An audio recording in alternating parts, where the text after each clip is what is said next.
on the different areas that the money is lost. So let us break it down leak by leak so that we can see how the 32 billion did not materialize to what it was intended to be.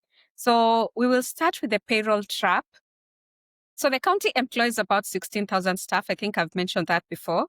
And that is just 0.3% of the population. Yet it pays them billions of shillings. It actually, this financial year, more than 55% of the county's revenue was spent on 0.3% of the population.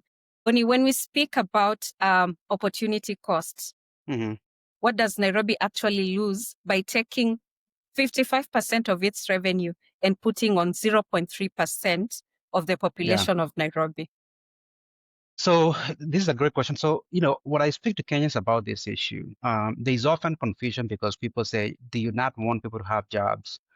Do you not, what are you suggesting? You're suggesting that, if I work for the county of Nairobi, that I take a cut when it comes to my compensation.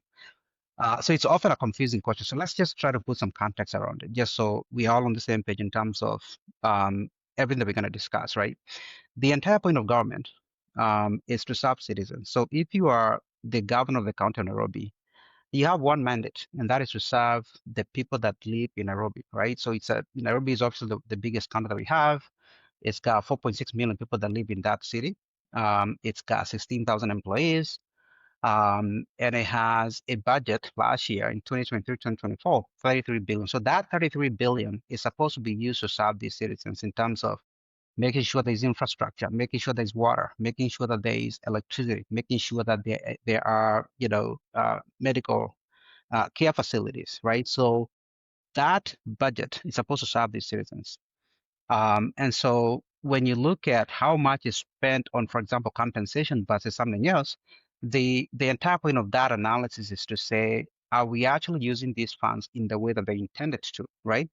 Yes. So in our country, there's a law that says that it's called the Public Finance Management Law of 2015. And that law says that our county governments are not allowed to spend more than 35% of the revenue that they have in each year on salaries, right? And the idea behind that is to say that when we send this money to the county government, the expectation is that these funds, the majority of them, are going to be used to serve citizens, right?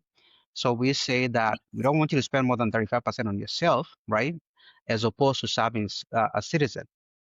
But when you look at what's happening on the ground in the majority of our counties, 2023, 2024, 90% of the counties actually violated that law. Yes. And the ones that are violating by a big margin. They're not violating by 1% or 2%. They're violating by a lot. So Nairobi, in this case, for example, in this year that we're talking about, spent 55% of its revenue, this 33 billion, on salaries. Again, I talked about the fact that it's a county with 4.6 million people.